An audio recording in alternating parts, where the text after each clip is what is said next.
একটু আগে যে সিচুয়েশন দেখলাম তাতে আমি আমার টপিক চেঞ্জ করে ফেলছি। আমি একটু অন্যদিকে চলে যাই নিরাপত্তার স্বার্থে। বাংলাদেশের সবচেয়ে ভয়ঙ্কর পরিবহনের নাম কি? ইয়েস, এনা পরিবহন।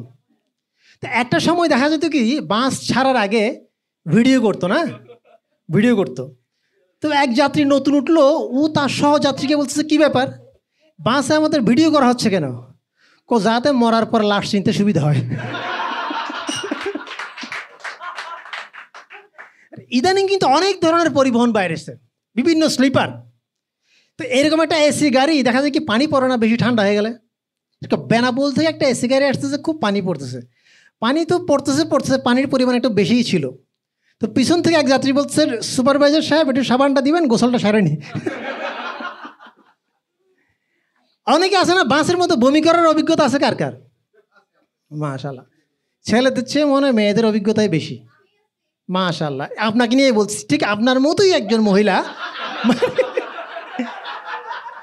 মানে আমি কক্সবাজার একটা শোতে যাব, কক্সবাজার শোটা রাত 10টায়। আমি বাসে উঠলাম শ্যামলী পরিবহনে। ঢাকা থেকে কক্সবাজারের আনুমানিক দূরত্ব কত? আনুমানিক 400 কিলোমিটার হবে। তো এই বাস ছাড়ার পর থেকে এই মহিলার বমি শুরু। ঢাকা থেকে চিটাগাং রোডের দূরত্ব কত? 10-12। এই চিটাগাং রোড পর্যন্ত যেতে যেতে মহিলা প্রায় 13বারের উপরে বমি করছে। এইবার মহিলা হাঁপায় ড্রাইভারের বলছে, ড্রাইভার সাহেব কক্সবাজার আর কত দূর?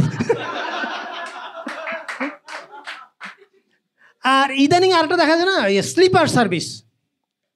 স্লিপার সার্ভিস একজন সেজুতি ট্রাভেলস একটা আছে, এটা শ্যামলী পরিবহনের আরেকটা জাত ভাই। তো আমরা এই গাড়ির প্রথম উদ্বোধনের দিন আমরা 6 জন গেলাম টিকিট কাটতে। তো 2500 টাকা টিকিট কক্সবাজার, আমাদের থেকে নিল 1600 টাকা করে। এখানে কি কি আছে? কম্বল আছে, বালিশ আছে। কক্সবাজার যাওয়ার পরে সবাই গাড়ি থেকে নামছে, কিন্তু আমরা নামার পর আমাদের সাথে একটা কোল বালিশ পাওয়া গেছে। গাড়ির লোকজন তো অবাক, এইটা পাইলেন কোত্থেকে? আমরা বলছি এটা আমরা সাথে করে নিয়ে আসছি।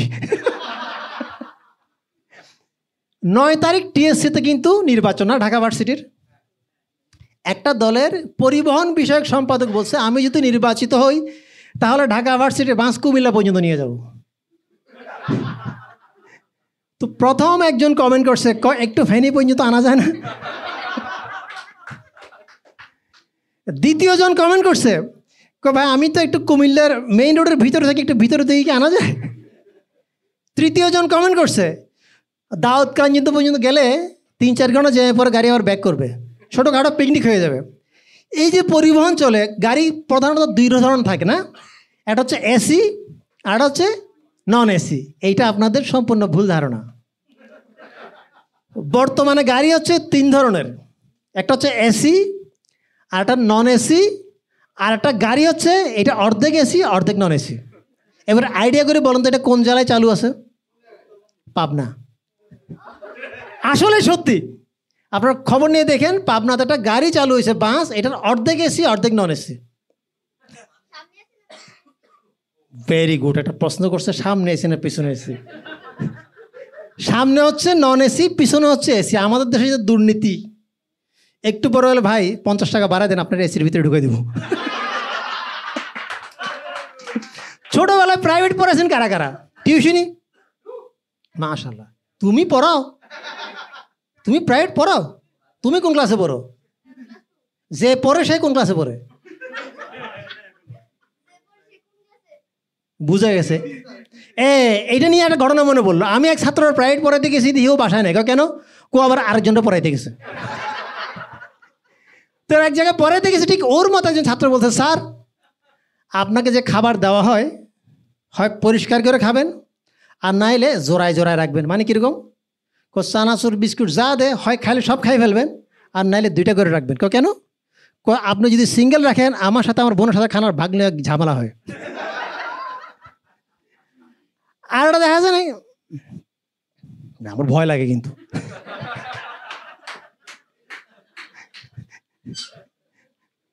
অনেক ধরনের মজার মজার কাহিনী হয়। ভয় লাগলেও স্টুডেন্টদের সাথে যদি আমরা ভালো ব্যবহার করি, মানে ভয়টা দূর করাইতে পারি, তাইলে কিন্তু স্টুডেন্টের সাহস বাড়ে, আমারও বাড়ে।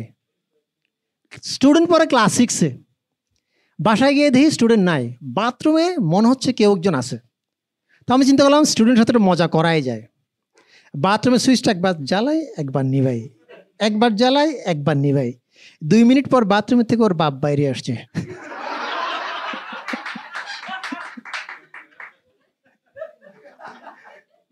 তো আজকালকার পোলাপান কিন্তু অনেক চালাক, ওদের কি পড়াবো, কি উত্তর দিবে, মানে এমন এমন উত্তর দিবে আপনার মাথা খারাপ হয়ে যাবে। একটা ছেলে একটা মেয়েকে পড়াইতেছে, তো ছাত্রীকে বললাম বলো তো সম্রাট আকবরের জন্মসাল কবে? স্যার আমি এখানে লেখাপড়া করতে আসছি, আকবর ডেলিভারি করতে না। তা আমি বলছি তুমি যে এত পাকনা পাকনা জবাব দাও, তুমি তো বইয়ের ধার কাছেও যাও না। স্যার পরপুরুষের বই পড়তে আমার ভাল লাগে না। এইবার ছাত্ররা জিজ্ঞেস করলাম আচ্ছা বলো তো শাহজাহানের বউর নাম কি? স্যার পরের বউর পিছনে ঘোরার কাজ আপনার হইতে পারে, আমার না। আর একটা জিনিস আছে, দেখা যায় কি মানে অনেক স্টুডেন্ট আমি পড়াইছি, তার মধ্যে একটা ছাত্রী ছিল অপূর্ব সুন্দরী। প্রথম দিন প্রাইভেট পড়াতে গেলাম, আধা ঘন্টা পড়ানোর পরে কারেন্ট চলে গেছে।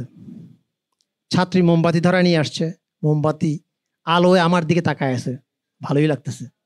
পরের দিন আবার পড়াইতে গেলাম, আবার কারেন্ট চলে গেছে। ছাত্রী মোমবাতি নিয়ে আসছে, আমার দিকে তাকায় আছে, ভালোই লাগতেছে। পরের দিন আবার গেলাম, কারেন্টও যায় না, মোমবাতিও আসে না, ছাত্রীও তাকায় না। আরে বাপে, বলার আগেই বুঝে গেছে। একটু পরে তার 5-6 বছরের ভাই এসে বলছে স্যার এই আপা আমার কোনো দোষ নাই, যে স্কেল দিয়ে মেইন সুইচ বন্ধ করে ওই স্কেলটা খুঁজে পাইতেছি না। আমাদের এখানে 3জন ডাক্তার আছে, ডাক্তারদের জন্য একটা জোরে করতালি হয়। ডাক্তারদের কিছু কিছু চিকিৎসা দেখে কিন্তু আমরা একটু অবাক হয়ে যাই, কি রোগের নিয়ে আসলো, আমরা কি চিকিৎসা দিল। এক রোগী আসছে ডাক্তারের কাছে কাশির সমস্যা নিয়ে, ডাক্তার তারা দিল ডায়রিয়ার ওষুধ। নার্স বলছে স্যার এটা আপনি কি করলেন? কাশির রোগী আপনি তাকে ডায়রিয়ার ওষুধ দিলেন? এখন থেকে ও কাশার আগে 100 বার চিন্তা করবে। আবার ডাক্তাররা কিন্তু অনেক ভালো ভালো প্রেসক্রিপশন দেন। এক রোগী ঘন ঘন মানে বোতল বেশি খাইতো আর কি, তো ডাক্তার তাকে পরামর্শ দিলে এটা খুবই খারাপ স্বাস্থ্যের জন্য, আপনি ডেইলি 1 প্যাক করে খাবেন। 3 দিন পরে গিয়ে দেখো ওই লোক 2 প্যাক নিয়ে বসছে। কি ব্যাপার, আপনারা বলছিলাম 1 প্যাক করে খাইতে, আপনি 2 প্যাক কেন? আমি প্রেসক্রিপশন 2 ডাক্তার থেকে নিছি। আবার আরেক মহিলা গিয়া এক ডাক্তারের চেম্বারের বাইরে খুব লাজুকভাবে দাঁড়ায় আছে। ডাক্তারও চিন্তা করছে নিশ্চয়ই গোপন কিছু একটা নিবে। সব পেশেন্ট যাওয়ার পর বলছে আপনার কি লাগবে?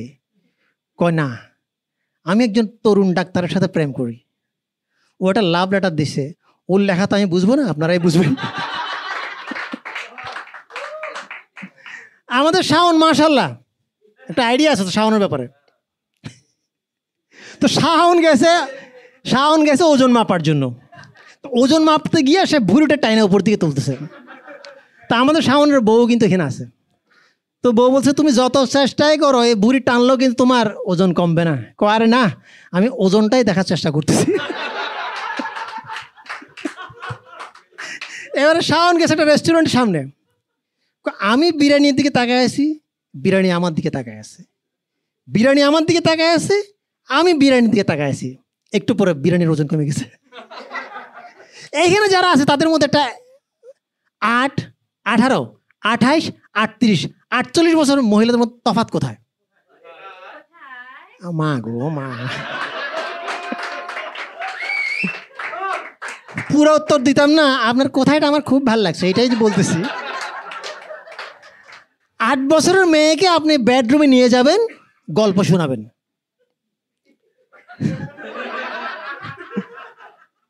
18 বছরের মেয়েকে আপনি গল্প শোনাইতে শোনাইতে বেডরুমে নিয়ে যাবেন।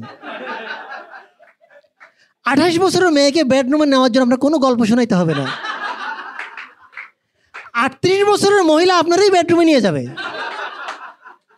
আর 48 বছরের মহিলার আপনি গল্প শোনাবেন ঠিকই, তবে বেডরুম থেকে দূরে রাখার জন্য।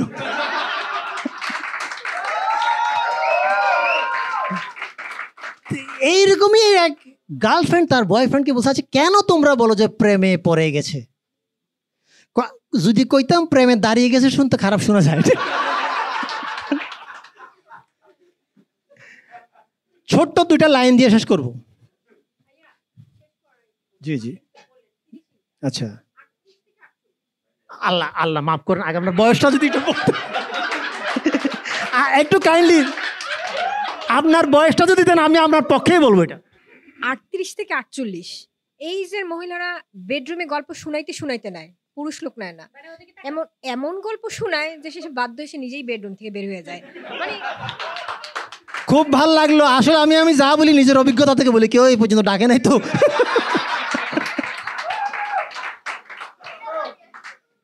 যাদের ভালো লাগে তারা শুনবেন, যাদের লাগে না তারা কানে আঙ্গুল দিয়ে রাখেন। একজন গুণীজন আমাকে পরামর্শ দিছে, বাসর রাতে যদি থুতুর ব্যবহার না হয় তাহলে কি বুঝবেন? ওই মাঠে অনেক আগেই খেলা হয়ে গেছে। একটা ভদ্র কিছু দিয়ে শেষ করি। এরকম একটা ছোট বাচ্চা, আপনার না এটা হাওলা, ভেরি গুড, আমি বুঝে গেছি কোত্থেকে আনছেন। ওয়াও, ও বসে বসে তার বাবার বিয়ের ভিডিও দেখতেছে, দেখে সে খুব মজা পাইছে। আব্বা আমিও আমার বিয়েতে তোমার বিয়ের মতো এরকম আইটেম গার্ল নাচাবো। হারামজাদা, এটা তোর খালা। নেক্সট আমাদের তারেক।